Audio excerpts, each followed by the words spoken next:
It's me, your boyfriend slash girlfriend, slash day friend, favorite content creator.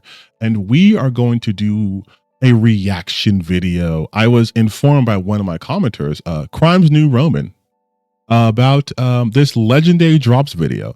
I think I've watched one other Legendary Drops video on a stream months ago, so I'm not like super familiar with this content creator.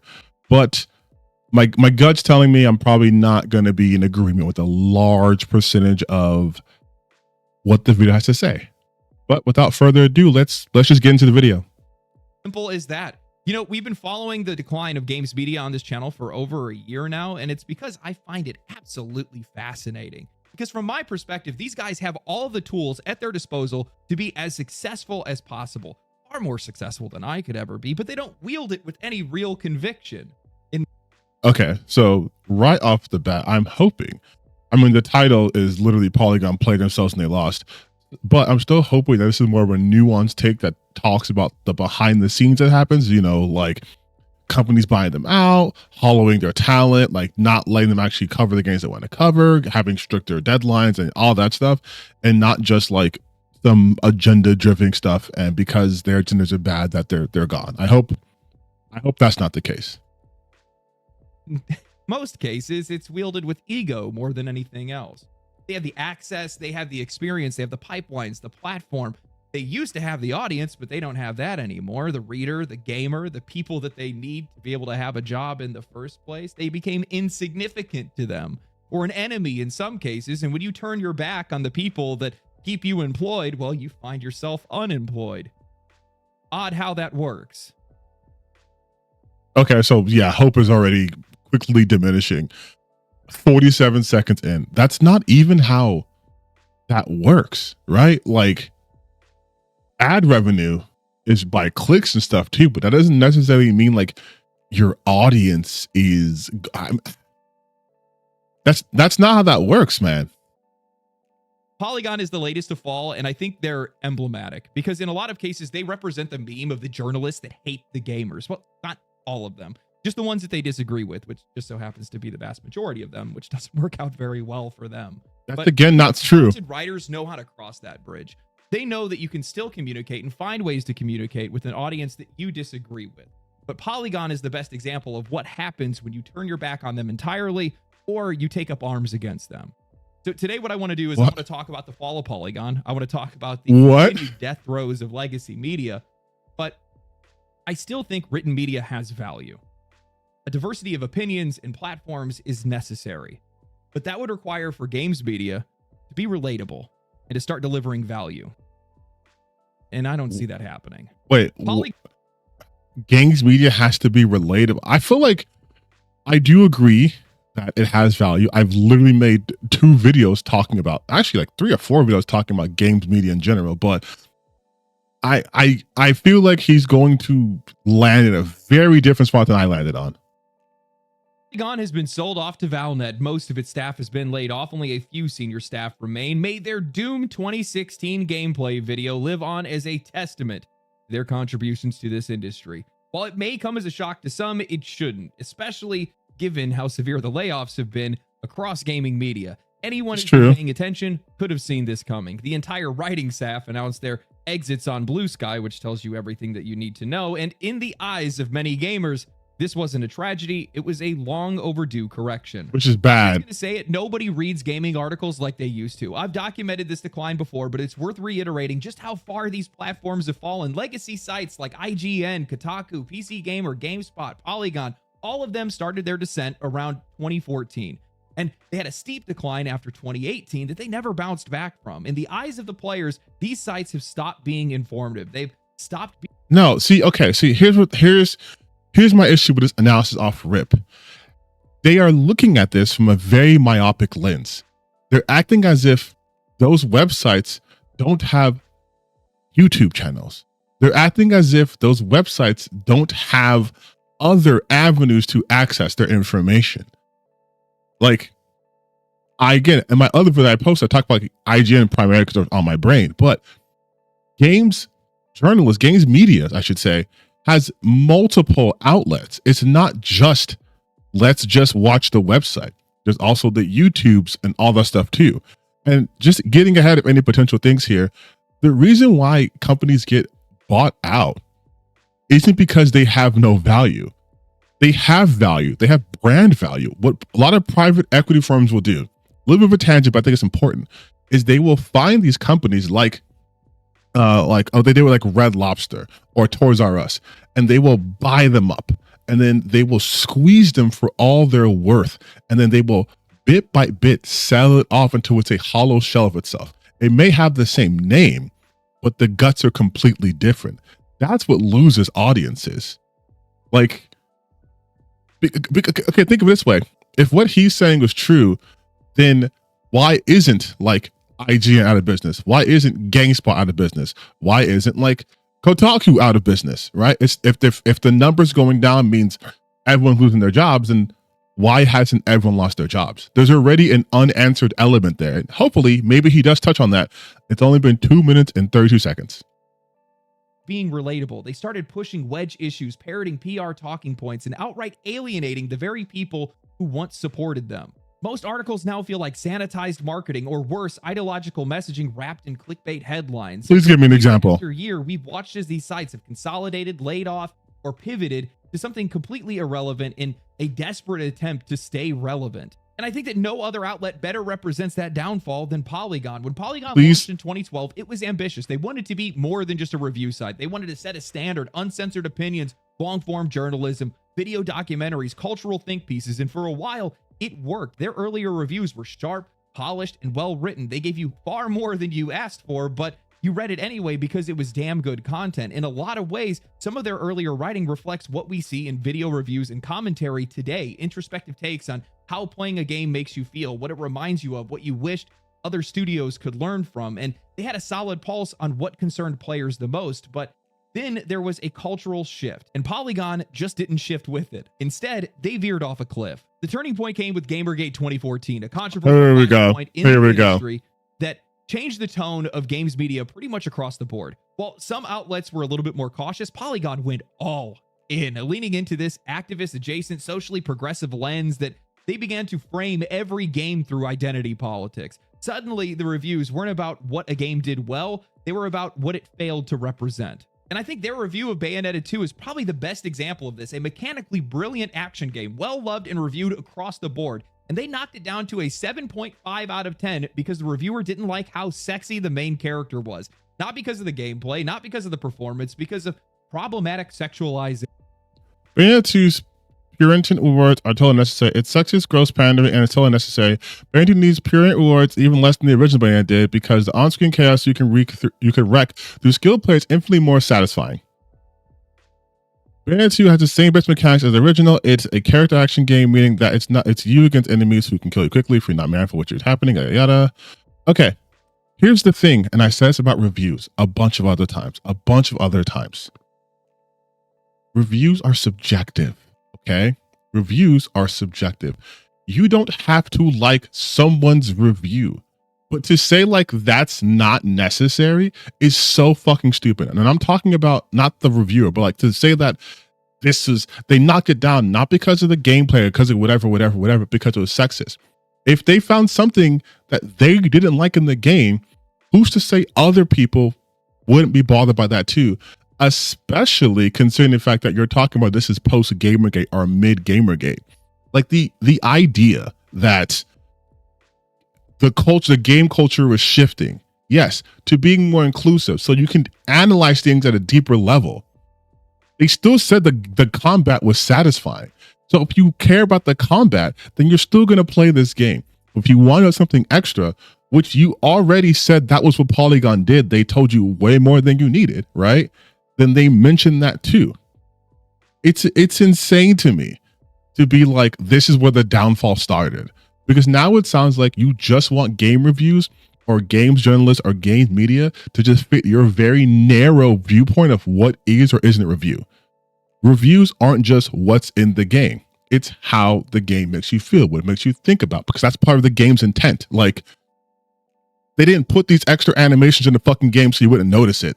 They didn't make her like more sexy or more horny or, you know, do more like upskirts or whatever so you to not notice. Like that's, whatever. I'm getting upset. It's only fucking 4 minutes. This is the kind of scoring that doesn't just confuse people, it infuriates them. Polygon wasn't just judging the game, they were judging the player. While not saying it overtly, they were saying that this is the kind of content that shouldn't exist and you shouldn't be okay with liking it. That's not what they fucking said. That's not what they said. They said, when Platinum's Games is on, it's really on. And Bayonetta 2 is in almost any respect that counts a better game than the first, whose mechanics were already exemplary. But every time I'd feel on the roll, enjoying my time in Bayonetta 2 immensely, I'd be broken out of it by another cheap shot of TNA. I would be wrecking a flock of angelic or demonic enemies, sliding in and out of which time almost at will, and then the special weapon I picked up becomes a little stripper pole for Bayonetta to dance on because I guess. I won't guess why the blatant over-sexualization is still there, often more intensely than before, but it causes an otherwise great game to require a much bigger mental compromise to enjoy. I ask you, is this, let's not look at the score for a second, is this a negative review of Bayonetta? I would say no. Is it critical? Yes, reviews should be critical.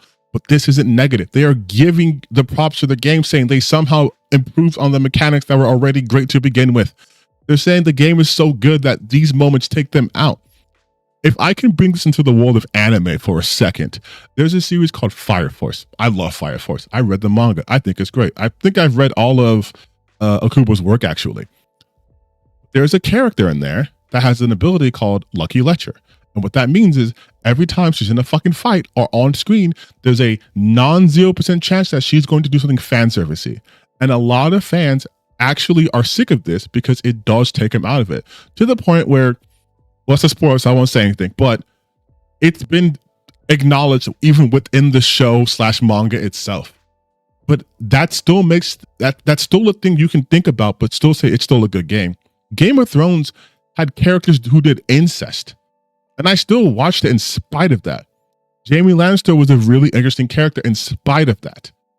I can still be grossed out and acknowledge how disgusting and wrong it is, but still enjoy the overall thing. That's how reviews work. Like, you can still say, yeah, this fucking part kind of sucks. I really hate this battle. I feel like this part was unfair. I think Blighttown fucking sucks. But you know what? Dark Souls, great game.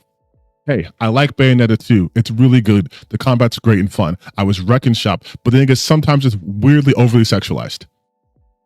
But it's still a good game. Like, if you can't hold those two thoughts together, I don't think reviews are for you, to be completely honest. And this is doing a disservice to gamers to say that we as an entire consumer base can't have nuance. We can't understand that people might find different things in games to be a bit too much, but can still objectively say it's a good game, it's mechanically good and sound. So just a completely wrong interpretation. They were saying that this is the kind of content that shouldn't exist. They didn't say that. Okay with they never said that. Then came their review of Kingdom Come Deliverance, where they called the game woefully bland and claimed that women in the game seem to only have 3 functions. They either perform as 2-dimensional sex objects, fetch water from a river. Also, can we talk about how the gap between the games is like 2013 and then 2022? Like, what? Or do needlepoint. Ignoring the setting, 15th century Bohemia, ignoring Teresa, the woman that saves your life, protects you, and then shares one of the most emotionally grounded relationships that are in the game, ignoring the historical context entirely because it didn't fit the narrative that they wanted to push. A game that prided itself on historical accuracy needed to bend itself to popular media trends and revisionism instead of just letting it exist as a contrast to how far we've come as people and as a civilization. Clearly not fucking far enough if you're mad over the Bayonetta 2 review. I think these outlets or these writers understand the kind of damage that this approach does. Not only does it do damage to their own credibility, but it does it to the games themselves. Contrast matters. Games that are exploring historical themes or history itself should be able to present that world as it was, not as they wish it would have been. But rather than allow creative talent to stand on its own, the media often demands ideological conformity, filtering everything through modern social commentary. And when the game doesn't comply, they sort of kind of like this video so far, right? Like, you're already making assumptions about the thought processes of the writers and the reviewers. You are filtering it through a very specific media bias. You are basically saying, without saying so much, that they're woke. You're accusing them of being woke without saying the words woke and saying that's why they're failing. This is going to be a 24-minute video talking about why wokeness is bad. Wield their platforms like weapons, shaming these developers, poisoning discourse, and trying to turn the audiences against them. Final Fantasy 16 went through the exact same thing. Square Enix wanted to tell a grounded Northern European-inspired fantasy story, but when oh my god, he's going to talk about the fucking black people thing from Yoshi P comment, isn't he? The director explained that excessive diversity would conflict with the game's lore and tone, he was met with headlines like Final Fantasy 16 dev has a terrible answer for why the game is so white, or Final Fantasy 16 has no business abiding by historical realism. This wasn't coverage. It was a correction, a demand that even fiction needs to submit to ideological vetting. I think. Oh boy.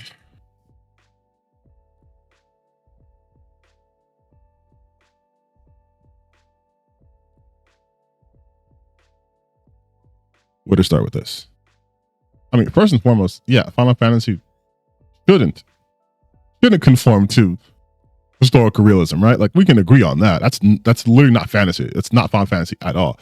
But the excuse that he used, that too much diversity would ruin the narrative, is a stupid excuse. It is. It is.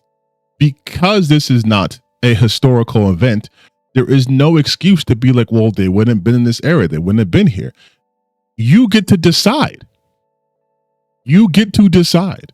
This isn't, even if they're taking the aesthetics of like medieval England, this is not based off of medieval England. Even then, there were still black people there. This is completely made up. If I made a game and I said it's only going to be I don't know, no women, only men, no women this whole game at all, and people are like, hey, how come there's no women in this game? And I'm like, it would just ruin the narrative. What narrative would be ruined by adding women? Like, is there a reason why the women aren't there? Were they all killed off? Is this like a weird version of like Children of Men? Is this like Last of Us style? Like, what's going on?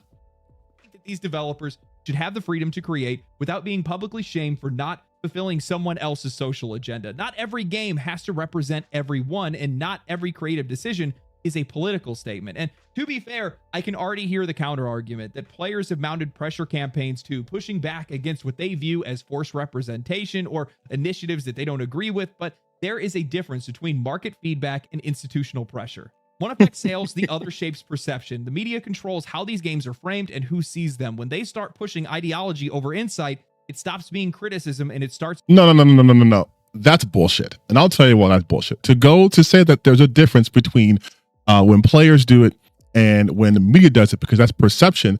We do not live in that time anymore. That is literally the point of your video, that the media has been dying. So which is it, Legendary Drops? Is it the media has lost relevancy and that's why no one watches it? Or are they so powerful they can shape perception? Which is it? And on top of that, there is no media push. There's no media push to do that. The media simply catches on to what is currently going on, right? The media doesn't, at least in the game media, doesn't control the narrative. They haven't in the longest time. If they did control the narrative, then we'd probably only get like one viewpoint of things. We don't.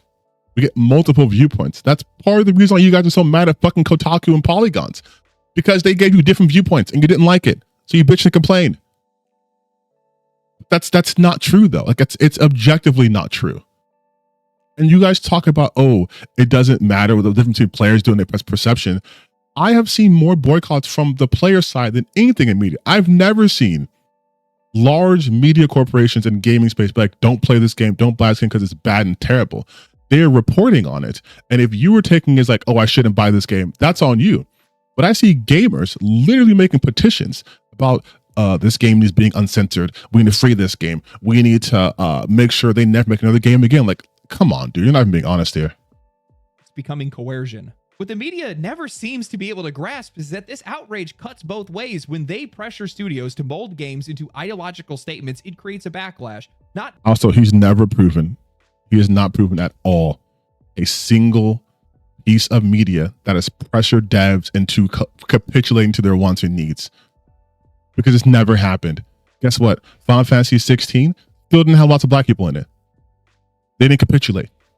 and people moved on. Like, they do not understand the difference between reporting on something and then pushing an agenda, which is ironic because most of what's happening here is he's pushing an agenda. Just against that game, but the very idea that these games need to carry a message. Assassin's Creed Shadows, South of Midnight, Concord, they didn't draw fire in a vacuum. The media helped build the environment where these players now push back. Oh my fucking God. I'm losing my goddamn mind. I'm losing my goddamn mind. I'm losing my goddamn mind.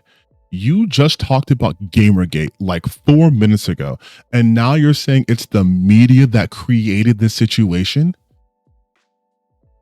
You talk about everyone's favorite game, Concord and Assassin's Creed Shadows. You saying it's the media is the reason why people were crazily racist and not the racist ass Gamergate movement that allowed these losers to have power? That's what you're saying? That's what you're saying. Kept shaping the discourse. Don't be surprised when the discourse shapes you right back. For every action, there is an equal and opposite reaction. I mean, this is the reason why Polygon and many of these other media outlets have lost their relevance over time, and it's because in the eyes of players, they've become an oppositional force that is using their platforms to pressure studios to make changes not for the players, but for themselves. And that's all been proven with recent statements made by Daniel Varva, the creator of Kingdom Come Deliverance. In a recent Check interview, Kingdom Come creator Daniel Varva opened up about the impact Polygon and others had on him after the first game. He said that it felt like there was a sword of Damocles hanging over his head, and he admitted he was very afraid that journalists would pull what they did with the first. Oh, wait a minute. Wait. I am 90% certain, hold on, that this was misquoted. Give me 1 second. Okay, so here. I think I found something. Right. Varva said the sword Damocles hung in the air for quite a long time, and I was really intensely afraid that they would dig up on me again, the things they dug up the first time. And now, like, basically back then when the first game was coming out, they dug up those controversies on us, right? That is not diverse enough, blah, blah, blah. And since then, you know, I haven't exactly stayed myself on the Check internet on Facebook. And now I thought, well, today there are these automatic translators basically looking for my Facebook in English is zero problem. It was only a matter of time before someone does it. And then they'll start saying, man, he's a Trumpist and just here against this and that. And like, they'll write some text like that again. And they'll really seemed quite likely to me that it was a threat. And I was actually prepared for the possibility that they might fire me because it's not up to me anymore, sir. And I was actually prepared to the possibility that they might fire me because it's not to me anymore, sir. And I said, and I was actually willing to accept it because basically I wouldn't drag this down on me. He was referring to being check. Like he was referring about state-backed censorship, as this person put it here. Oh, it's Nure. Oh, okay. Anybody can make it bigger so I can sell whatever. I'll see what she says. Given context to that Soy Mishman's article, Dan Valver wasn't whining about woke mobs. He was worried that state-backed censorship, specifically from a government comms official with Stalinist tendencies, might stop actors from working with him. That's what he meant by afraid, not Twitter crybabies, real institutional power. He expected to be fired because he's not the CEO of Warhorse. That's Martin Campross' last name. Dan's the creative director. The execs had every chance to drop him if he became a problem, but didn't, because they're rational adults, not online reactionaries foaming at the mouth. He's been openly anti-communist and anti-woke for years, and now that some conservatives are acting like the same council-happy Puritans he fought against, he called that out too. If that makes him woke in your eyes, congrats, you've become the thing you claim to hate. So, like, yeah, basically, and I know they're going to talk about this, but basically what he's referring to is his fear is not the fucking Kotaku or Polygon or games journalists. It's the fucking government where he lives, because he's very clearly an outspoken person there. I think he's a right-leaning dude. He was part of Gamergate. Like, he's OG Gamergate. Like, again, complaining that the sequel wasn't very diverse and blah, blah, blah, to quote him directly. He talks about how he was afraid that they would scour his Facebook, auto-translate his political rants, and write up that he's now a Trumpist right-winger and against this and that. He talks about how that felt like a threat to him and how he was prepared to get fired over it. That is the legacy of Polygon, not just relevant articles, fear, Also, first and foremost, I know I'm pausing a lot. I love the fact, though, too, that he is getting some Kotaku in action and then just without any other context saying, yeah, this is Polygon. He was talking about Polygon and these gaming websites and nothing else. Self-censorship, development choices made out of survival, not creativity. You can have your opinions on Varva, choices that he's made and the things that he said. However, this is what happens when coverage turns into punishment, when the writers think they're moral arbiters instead of critics, when review sites become political weapons instead of industry observers. When the players see the media wield this sort of influence, when they see them fail to represent them, what do you think the end result of that is going to be? And it's not like they've only done this once. They've been doing it the entire time with articles like Yakuza examines masculinity with care but leaves women behind, God of War director on toxic masculinity and why Kratos has to change. But why is that their fault if the God of War director talked about it? Gaming's Toxic Men explain. Experts tackle the phenomenon of angry men, trolls, racism, misogyny who hover around the video game industry. Why are you so mad about that though, bro? Is that every gamer, or are they specifically talking about toxic men? Like, I'm sorry, I've said this a bunch of times. Gamers, capital G, hard R, derogatory, are fucking dumb, man. Like, adjectives, you just missed the toxic, put gaming's men explain. Like, what do you... Gaming's Toxic Men explained. Why are game companies so afraid of politics in their games? You watch as their coverage turns from criticizing the industry to criticizing the audience for not agreeing with them. At first, it's a couple of studios that are the issue. Wait. But none of your examples prove that. Besides, what? One of the ones that talked about... the one where they talked about toxic men in gaming. This is about Corey Balrog's. Actually, you know what, you guys? Let's look up these articles. So first we have Yakuza examines. So I'll put Polygon Yakuza examines masculinity. Okay. We found an article. How long is it? It's not crazy. It's kind of long for this kind of video. Okay. Let's just go through bit parts, right? You guys can read it for yourself. The website still exists.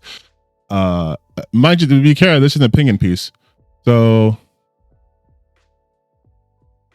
in 2019 interview with AutoQuest, Yakuza series director or series creator Toshihiro Nagoshi was asked about his intended audience for the games. He responded simply that the games were stories about men, written by men primarily for an audience of men. But he went on, quote, because we try to ignore both younger and female audiences, we inherently captivated their interest in the contents of the game.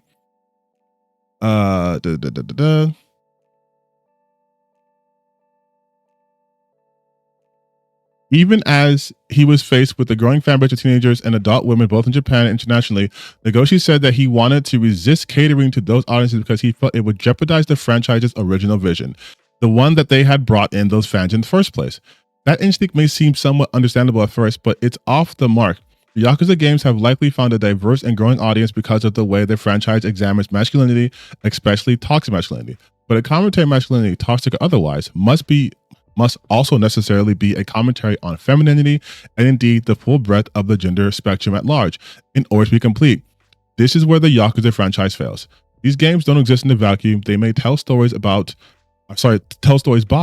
about, and designed for men, but that doesn't excuse the fact that the same progressive, empathetic attitudes the series takes with regards to its male characters doesn't extend to the females one.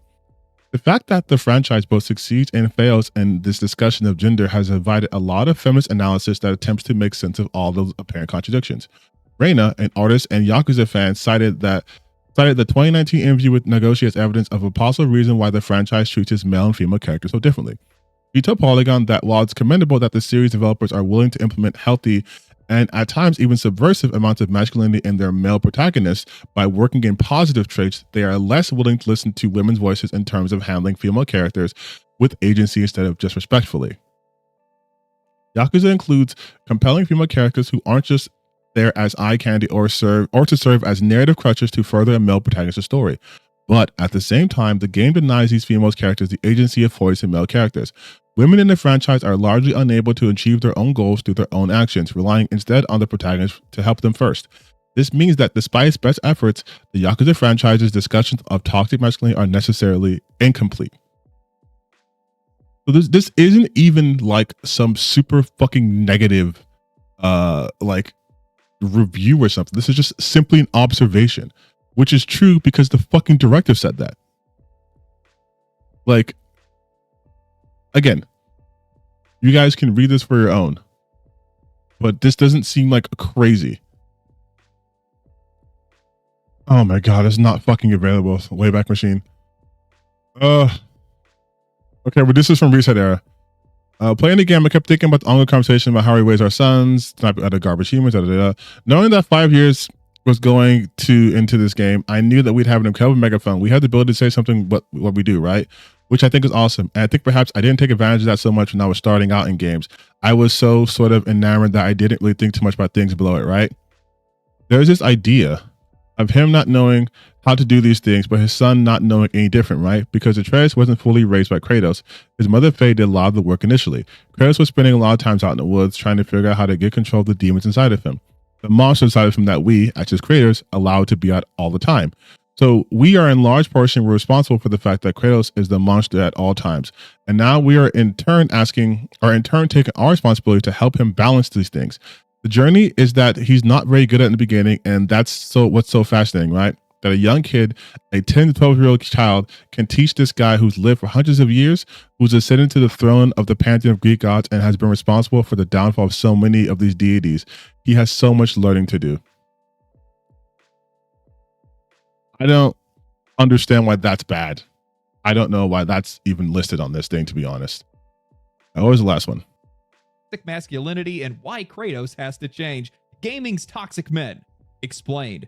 Why are game companies so afraid of politics in their games? Why would that? I'll not go there. You guys can go see the rest of them, but just reading a couple of those things. Why would these be attacks on gamers? Right? Like, why are game companies so afraid of politics in their games? Social issues are profitable. They just don't want to talk about it. What does that have to do with gamers? Like, why would that be an attack on gamers? You watch as their coverage turns from criticizing the industry to criticizing the audience for not agreeing with them. At first, it's a couple of studios that are the issue, and then it's everyone except them is the issue. And but again, he doesn't provide any fucking examples of that. He provides no proof, no evidence of this claim. He just says it. He throws in headlines and just says, yeah, they're attacking you guys in there. Don't look, don't read, don't go on the website, but they're attacking you on there. And they're attacking anyone who's not them. Like, it's crazy. You can't expect your readers to want to stick around for that, nor be supportive of you or your industry. I mean, at a certain point, you have to wonder who they're even writing for, because clearly it isn't for the player, because the average gamer is not looking to be scolded, psychoanalyzed, or accused of moral failure every time they load up a title that doesn't match with the editor's worldview. But that's what much of their writing has become, a performance of superiority that's aimed at the very people that they need to stay in business. Instead of cultivating a community, they treated them like they were an obstacle. Instead of insight, they're offering disdain. You cannot insult your readers, ignore their values, and then act surprised when they... And another thing. Oh my fucking God, I'm only 9 minutes of this video. Once again, Legendary drops. You are not the fucking universe. Your morals and your values are not indicative of everyone's. In fact, most gamers do not agree with your guys' assertions, which is why games like Assassin's Creed did well, Alan Wake 2, God of War, Baldur's Gate, etc., etc. You guys are weird. You're so weird. This whole video, I can already tell what the point's going to be. I already said it before. It's about how they've gone too woke or whatever. But you provide no evidence. You show a bunch of disparate things out of context, refuse to elaborate any of the context, and then want to fill in those gaps, which is your belief system. That's all you're doing here. You are pushing an agenda. Stop showing up. I mean, look at one of the articles that they wrote this year. These video games kill fascists, cathartic video games to get your anger out in a health. Are there not video games that kill fascists? What, like, they didn't make the games. They're telling you which games you can play. You can play fucking literally any machine head games, but you can play any of the Dooms. You could play any of the Wolfenstein games. All right, you could play the fucking Nazi punching in Indiana Jones, and probably way more. Listen, I'm all about staying abreast on current events, but watching the fascist white cis hetero patriarchy put boots on the necks of anyone they want gets old fast. If you feel like dismantling the systems of oppression with wanton destruction, these games provide the sweet feeling you get from bringing the ruling class down a peg. Hey, Yo, what the fuck is this? Have you ever thought about the fact that the vast majority of the gaming audience doesn't tune into this, likely aren't even paying attention to politics, and they see this extreme rhetoric and... Are you fucking dumb? Like, how are you saying that they don't pay attention to politics when fucking gamers are the reason why Trump is even in power. And even if I ignore Gamergate, what Steve Bannon did, the fact that Trump went on Aiden Ross's stream, who has a largely white, straight, male gaming fan base, even if I ignore all those things, and I ignore the Asmongold, who have the same sort of audience, and I ignore all that shit, right? These games still exist. These games still exist. Guess what? When you were playing Wolfenstein, you were killing white, hetero, fascist, Nazis. Even if you didn't have the vocabulary to know that, you were still doing those things. Guess what? When you play Metal Gear, it's not just now woke. You've always been, war is bad, war never changes. You've always been doing this because Kojima has always had these ideas. This isn't like new shit.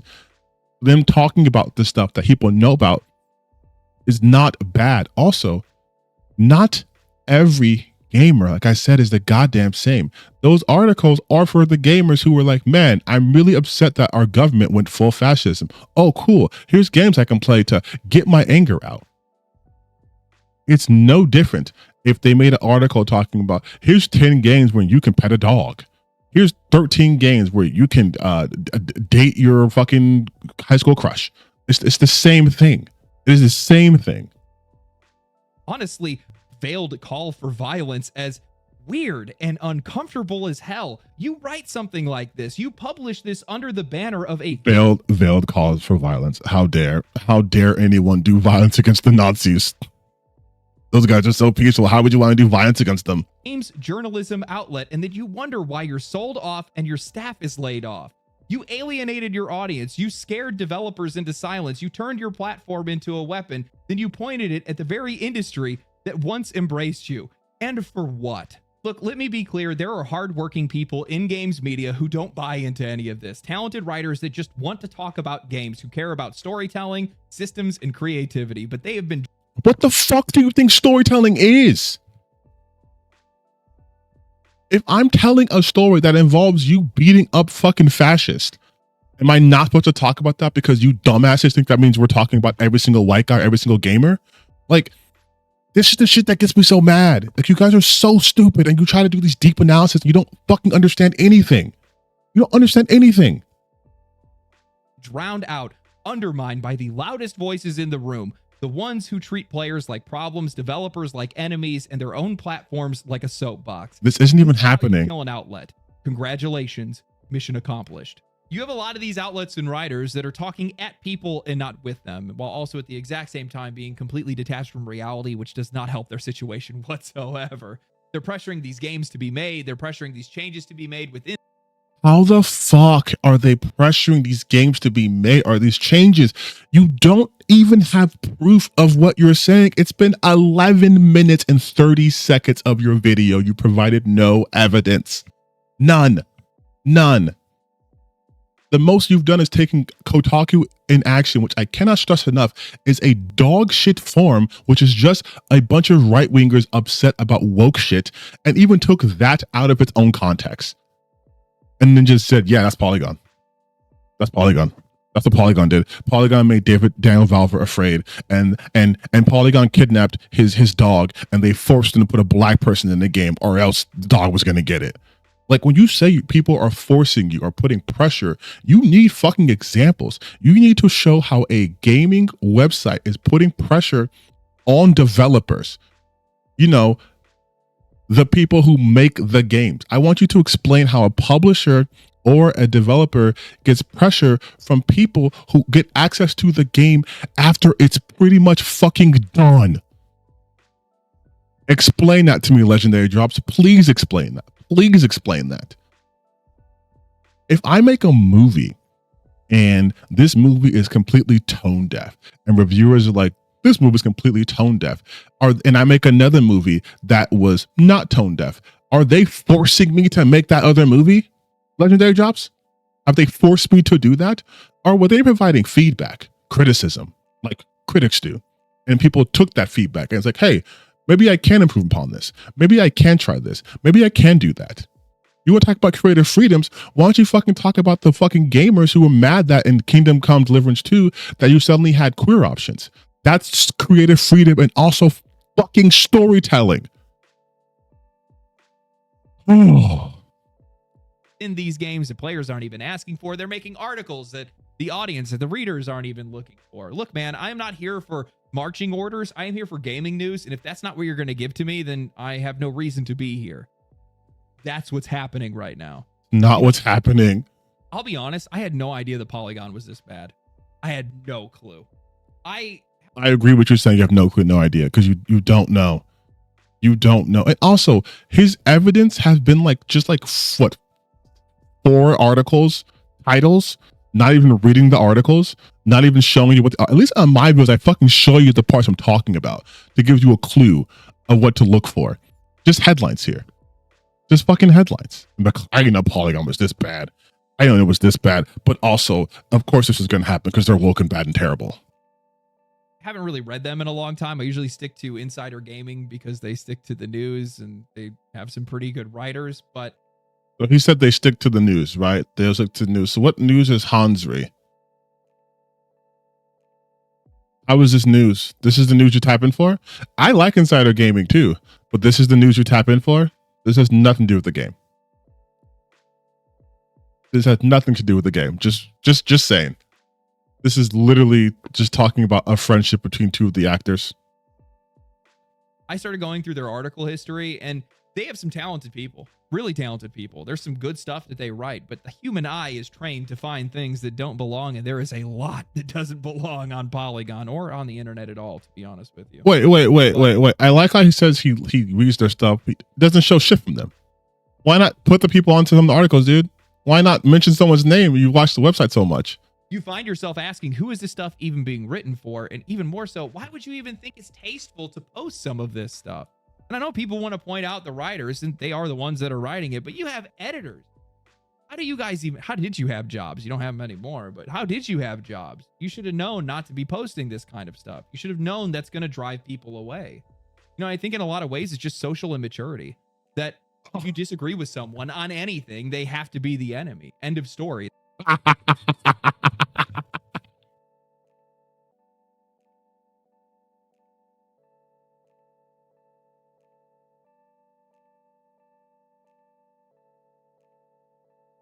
Oh my god. Oh my god, the lack of awareness is... Oh my god, dude. Are you serious? Are you serious? You spent 12 minutes calling Polygon the enemy of gamers because you disagree with them. Are you serious?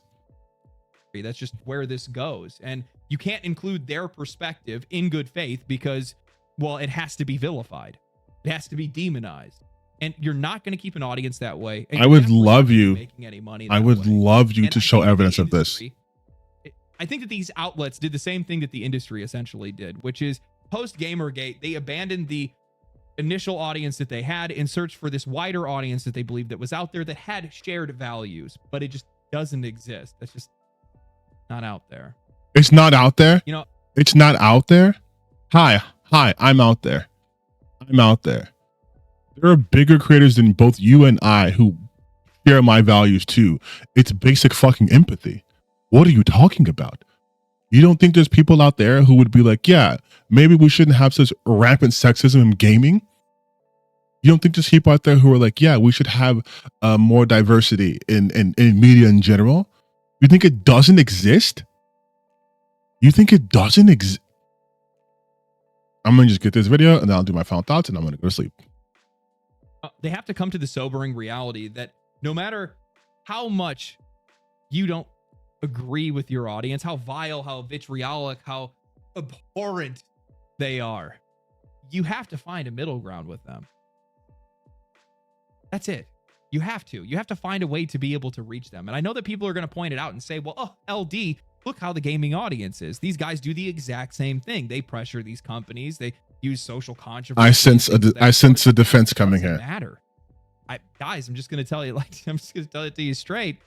They're the ones that are paying. They're the ones that you need their attention. No, you don't. So either you figure out a way to be able to reach them, or you are reaching for a job application. That's it.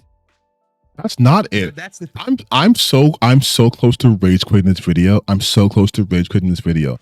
The level of flattening that's happening here is fucking insane. That's not it. That's not it at fucking all.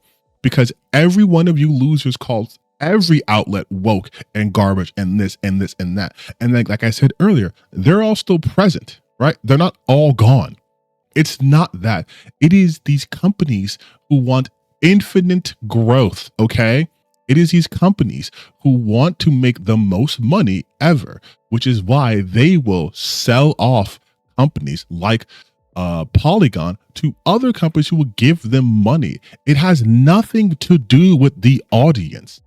Because if it had to do with the audience, they wouldn't have fucking value to begin with. You don't. There's only two reasons why you sell something, right?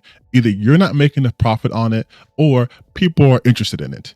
Now, if I am buying Polygon, I'm buying it because of its brand recognition, not because it doesn't have brand recognition. I'm not buying out Polygon, then changing it to something different, changing its name, right? I'm not like Fandom, who does that with other people. I buy Polygon now, I keep the name. I might change the guts, but I keep the name. The name has value. That value was built off the very same people you're saying have depreciated it. No fucking website is getting canned because of its writers. It's because of money. It's money. It's fucking money. The writers almost, comically enough, considering the video, don't matter here. Doesn't matter. Hey, everyone saw our review and they hate it. But guess what? 20 million people came to our website. And maybe 30% of those people stay. And they liked it. Okay, cool. There's metrics to look at. Like there's ads to like there's so much that goes into this shit that this guy's not even coming close to touching on because he needs a simple answer, which is they went woke, they went broke. That's it. There's no analysis here. The media has just continued to the media adapt to a lot of these different cultural changes, even the way that. And he won't, and he speaks in generalities, these cultural changes. What cultural changes? Tell me the changes. What's been shifting in the culture? Are people becoming more radicalized? Are they becoming more red-pilled? Are people becoming less empathetic? What is this shift you're talking about? You're alluding to Gamergate and then just saying they didn't meet the shift. The shift was bad. The shift was fascism. They didn't go fascism enough. So that's why they lost their audience. Like, it's insane when you say it out loud like that, which is why he doesn't say that. He knows that's the truth, though. That's what he's pitching here. They should have just went with their audience. Their audience wants only white people in there or big titty girls. Then they should only talk about games that have white people in and big titty girls. That's the sort of logic he's putting out there, but he won't just fucking say it. So he's being super general. It's the media. It's the culture. It's the shift. It's the blanks. Media has been consumed over the years. A lot of that has changed, and they haven't adapted to any of that. Changed how? Perspective, while it might be Polygon today, I think they're all going to be Polygon tomorrow. I'm sorry. Guys, we aren't just losing Polygon, we are starting to lose all of them. In an article written by Christopher Dring titled "The Number of Video Game Articles Dropped by Over 100,000 in Q1, he writes, the top 135 video game websites published over 635 articles in Q1 this year, Press Engine data reveals. That's a drop of over 13%, or more than 100,000 articles compared to the same period in 2024. That number covers reviews, news, guides, features, and code pages, and includes websites from all around the world. A lot of the biggest drops were at guide-based productions, but there were also big declines amongst major media outlets, including IGN, GameSpot, Famitsu, and Eurogamer. The reason for this decline is no big surprise. According to Press Engine, it has seen 2,902 press contacts disappear from its database over the past 2 years. Those press contacts include amateur, part-time, and freelance journalists, but it ultimately highlights a significant drop in people writing about video games, with redundancies having hit almost every major media publication. There are other factors that are influencing the drop in video game articles, including a continued shift towards covering the biggest titles, a decision driven by changes to Google's search engine.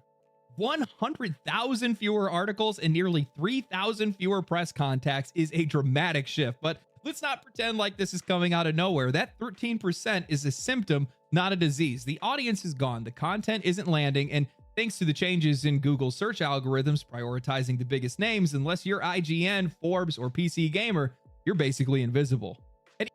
What the fuck did I just hear? How do you take information that says there are other factors influencing the drop in video game articles, including continued shift towards covering the biggest titles, a decision driven by recent changes to Google search engine, and then talking about how people have been let go from their jobs, significant drop in writing video games. How do you take this information? Changes to Google search engine. 100,000 fewer articles and nearly 3,000 fewer press contacts is a dramatic shift, but let's not pretend like this is coming out of nowhere. How do you take that information and then just say, well, it's because the audience isn't there? It's not about the fucking audience. It's the goddamn shift in Google. You said it right here. There is a confluence of issues happening here. It's not just the audience is gone. It's there are people only covering the biggest titles. You don't need a bunch of people covering the biggest titles. You need a bunch of people if you want to cover the big titles and some small ones and some medium-sized ones. If you want a wider range, you need more people. If your focus is shifted on the biggest titles because that gets you the most money, you know what else gives you more money? Hiring less people, making more people do more work, exploiting your workers. Literally. See, this is why it's so hard to talk about video game stuff and not talk about, actual real life issues that matter, like stagnant wages and exploitation through capitalism, all that shit, because these are the impacts of it. But they're not able to make that analysis. So it's just like, oh, the audience is gone. The audience is up and left. There were no other factors at play there. This is like when they talk about video games that flop.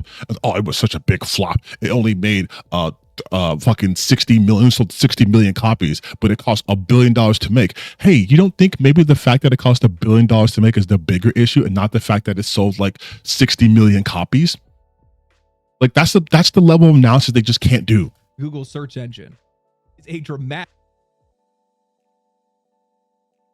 reads this stuff. But then again, what would those missing articles have been about? While some are going to be shocked by this sudden drop, I'm definitely not. I'm wondering who's actually going to miss them. We don't need 15 articles all regurgitating the exact same press release. I've joked about this before, the media using return to form like it's a summoning spell every time a new game that they like flops, but that's the reality. The same quote, same take, same structure, barely.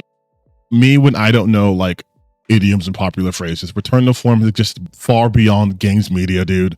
Like, that's so fucking stupid. That's so fucking stupid. Take the Grand Theft Auto 6 delay. It was everywhere, but not a single outlet provided anything beyond the basic announcement. No exploration of Take-Two stock dropping, no discussions about how the pressure to meet earnings forecasts could shape Rockstar's internal decisions or... Oh, wait a minute. But I thought you didn't like that. I thought you didn't like when people went above and beyond. I thought you just wanted the words and that's it. I thought you just wanted games and that's it. What do you care about the stock price? Why does the stock price matter? Why does that matter? Right? The game's coming out May 26th. That's all you care about, right? You said that. That's all you care about. That's all you guys care about. You just want to know the game comes out May 26th. Okay. I want to know about the stock prices. I want to know the pressure that the company faces. I want to know about how the conditions of the workers are. I don't know any of those things. Because that's something Polygon would look into. Or Kotaku. Like Kotaku and Polygon did, and all the major websites did when it came to Assassin's Creed. How they constantly mention its stock. But now, suddenly, you want them to do that. Weird how you're not consistent with your viewpoints. Or set a precedent across the industry, just the same surface level reporting echoed across a dozen sites. That's not journalism. That's a carbon copy feedback loop designed to farm SEO. That's literally what you want. It's all just a pipeline for ads. It's no surprise that players are tuning out. Most of these sites are unreadable without an ad blocker, autoplay videos that are blaring over text, walls of pop-ups that choke out the content. Even if you do manage to navigate that minefield, half the time a paywall is going to slam down on you mid-scroll. It's not just bad, it's an actively hostile environment for readers. So players are going elsewhere. Okay, I will give him this point. That is annoying. But that tells you how dire straits are where they have to plaster their websites with ads and do paywalls. Because money. Money, money, money, money, money. People have projections they want to hit. It's money. It's capitalism. But yes, auto playing ads should be a fucking jailable offense. I wholeheartedly agree with that. Turning to YouTube and streamers, Twitter. Returning to YouTube and streamers and Twitter as if these places all don't have ads? As if you don't get fucking bombarded with ads on Twitter unless you have Twitter Blue, unless you get bombarded by ads on Twitch, unless you are subscribed to the person you're watching, unless you don't want to, you get bombarded with ads on YouTube, this very platform you are posting this video about.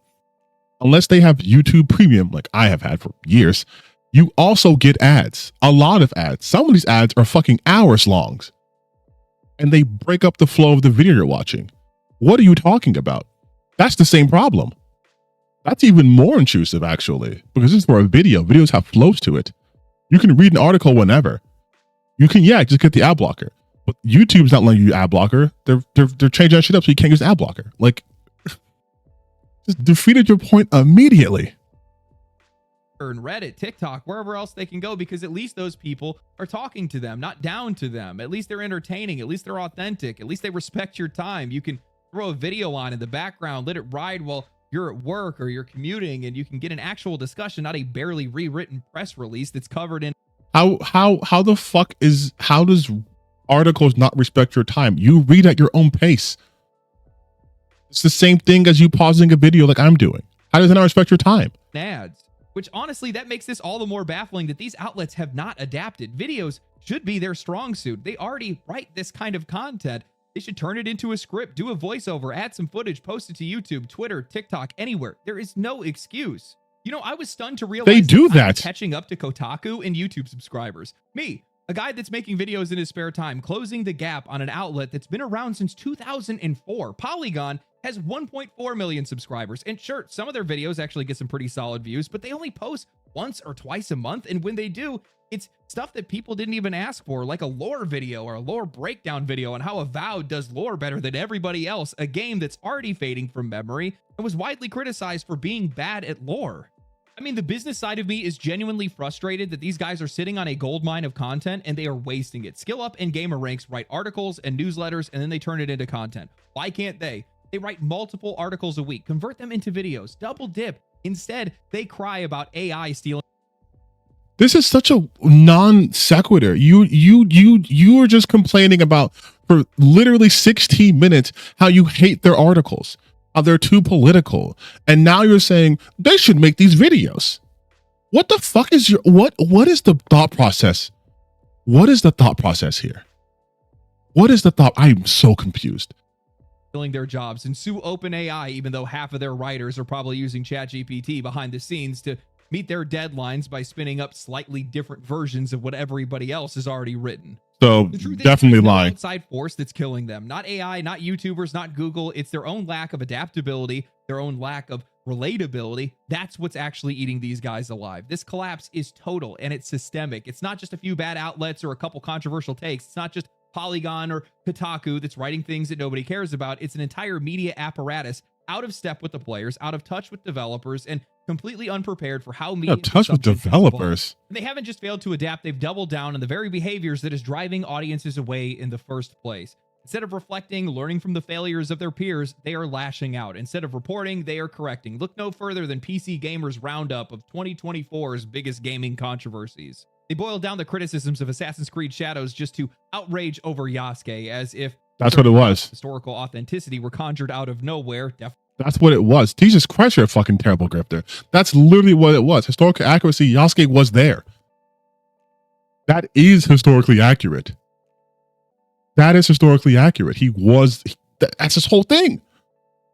Not brought up by Ubisoft themselves. They ignored valid conversations, and by doing so, they poisoned the well. Then there was their response to Black Myth Wukong when Game Science didn't apologize for some loose allegations that were made against them. PC Game. What happened? Black Myth Wukong is a good game with major success, but also became a pivot point in Code Wars thanks to the 2023 IGN point in the long history of success in game developer Game Science. This issue was put back under spotlight August 24. Naturally, this usual parts of Twitter sphere were thrilled to see a developer being so big, especially as Black Myth Wukong was a hit. Proof positive that the real gamers don't want politics in their games, or some such. Others view the whole thing as more strange and a little creepy. Gamer wrote, naturally, the usual parts of the Twitter sphere were thrilled to see a developer being so based, especially since Black Myth Wukong was a hit. Proof positive that real gamers don't want politics in their games or some such. Others viewed the whole thing more as just strange and a little creepy. Then they finished with saying, it's hard not to read the silence as a sign that game science feels it has nothing to apologize for. Yeah, maybe that's because they don't actually have anything to apologize for. Why are you bitching? Every developer needs to pass a moral purity test before they're allowed to ship a game. Oh Maybe my God, dude. Studios just want to make something cool without having to grovel for forgiveness for every manufactured scandal, but instead of respecting that, the media wants to treat silence like it's an admission of guilt. And this kind of behavior is everywhere. Bias is embedded into everything. Contempt for the audience is on full display. They retreat to places like Blue Sky to avoid feedback, posting articles like gamers are terrible. Wait. People didn't retreat to Blue Sky to get away from criticism. They went to Blue Sky because Twitter is a fucking 4chan Nazi haven. I'm done, dude. I'm done. I'm sorry. I know I had 2 minutes. I'm tapping out. This is some unhinged, uncritical, verbal diarrhea. Like, and I love the fact that he's trying to pretend like he's not this super audience captured guy. But let's just look at the comments. Let's never get Polygon criticize Horizon Dawn. Game journalism dead involvement in channels like yours. Oh my God. Then it's fucking dead. I saw a Polygon article talking about Claire Obscure telling you not to parry in the game.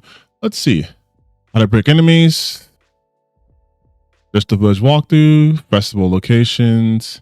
Leveling up. Gesturals. Sets of class conditions. Gesturals.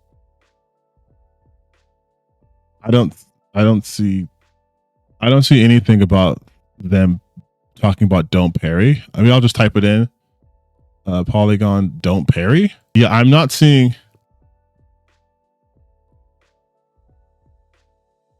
them saying don't parry. There's nothing from Polygon, at least that I can see, that says don't parry. It says it exceeds all expectations. It's a ray of hope. I see positive shit, but I don't see it. Does he link it? Does he link it in the comment section? But a lot of these comments are just fucking terrible. And this is the future of game journalism. Oh no, we are cooked. Also, I'm very curious about something. Let's just look at, some of these. Assassin's Creed Shadow is shameless. Naughty Dog's completely lost the plot. Avowed has to be the biggest clip I've ever seen. EA's falling apart before your eyes. Ubisoft exposed the industry's dark truth. It's just wrong. They just want... It seems like this guy, Legendary Drops, is one of these grifters I talk about a lot, where it's the real impact of DEI in gaming. Like, yeah, dude, like, look how many Ubisoft fucking videos there's Assassin's Creed videos he has. I talked to Ubisoft devs far worse than I thought. Ghost of Yotei is a step too far. Ubisoft was left more than they're worth. Invasion threatens his homeland, he adopts more unorthodox tactics, choosing the path of stealth and sabotage to protect his people, conflicting with his core values as a samurai. This internal struggle between tradition and survival makes him relatable and compelling. His transformation into the Ghost symbolizes the emotional and moral weight of war. His humanity, loyalty, and evolution is hard not to find engaging, and it's no wonder why players have grown to love this character and this game so much. The game is great. There's not much more to say past that. This is by no means a review of the game, that'll come later, but it is easy to see why players have held this game in such high regard for so long, because it just is that damn good. Which makes a lot of sense why players would be upset when they see the game quickly pivot away from what worked before. Because in this case, what worked here would definitely work again, and when you're just moving away from a fan favorite protagonist, people are going to start to ask questions. And when I look at Sony's titles, this is just a personal observation, there isn't a lot of male characters anymore, male protagonists that they use. The vast majority of them have started to move towards female protagonists. Joel is dead. Nathan Drake, his story is finished. They're not going to go back to Days Gone, and really that just leaves Kratos because they got rid of Jin Sakai. So, with that said, when they see a fan favorite character abandoned, and now the company is moving towards a female protagonist, players are likely going to be upset, and there's going to be some pushback. With that said, I don't think it's fair to wave off player criticism. It's pattern recognition and exhaustion. As I mentioned earlier, male roles in PlayStation titles are slowly but surely being eliminated. Corporate initiatives from AAA studios around the world have pushed to make their games more inclusive and diverse, and social political messaging, heavily leaning into one direction, have been forced into many games. It just so happens that many of the games that tend to pander for the sake of pandering, whether it's leadership self-inserting or for tax relief purposes, players have begun to correlate bad games with whatever they perceive as woke or DEI. And that's the fault of the industry. Corporations are not and should not be. The real impact, like I said before, like this is the same fucking grifter shit. They want it gone. They don't get it. They took a stand. Like, it's the same fucking bullshit, man. It's so tiring. It's so tiring. This was an effort for me. I'm not gonna lie. I couldn't even finish the whole fucking video, but I watched vast majority of it. And it's exactly what I thought it was gonna be 47 seconds into it. A video that has no analysis of anything critical, just assumptions out the wazoo, no other counter explanations, no other possible paths to reach a conclusion other than they're bad because they went woke and they're talking about stuff that no one wanted. You don't know that. You don't know that at all. This is all speculation from your end. But you're making it seem as if, no, this is why they're gone bad. This is why it's happened. How come you didn't mention IGN one time? You're talking about they should go on YouTube and do stuff. IGN has that. Guess what? When people go for coverage for games, where do they go? Oh, they're live streaming an event. They're live streaming like the Summer's Games Fest, or they're live streaming all those things. They go to those channels. They go to those places. I went to the IGN LA Fest last year. A lot of people were there, multiple days. Like, this idea that you gamers online are the only audience is so stupid. And you know you're wrong, because if that was the case, the games that you guys would say were always flop would always flop.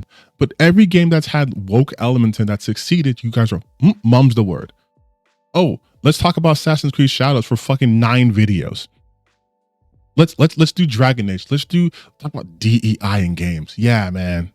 Wow, great coverage, great insight. Whoa, holy shit! Like, it's so fucking annoying, man. It's so annoying. I have nothing else to say. You guys have seen my videos. I literally posted a video talking about why we still need these things, right? And this was just a video talking about, well, who's surprised? Who's really shocked? Okay. You brought nothing to this conversation besides the whole point of ads. You brought nothing to the conversation. You're saying that these companies should double dip, and you only focused on 2. There are others out there. Yeah, I saw your comments saying check out GameSpot and whatever. Okay, cool, fine. But you also in your video said they're all going to go away because they're all doing the same thing. You say, well, you literally said it wasn't just them, but also check them out too. Just massive contradiction after contradiction. This shit was unhinged. I'm sorry. I'm done.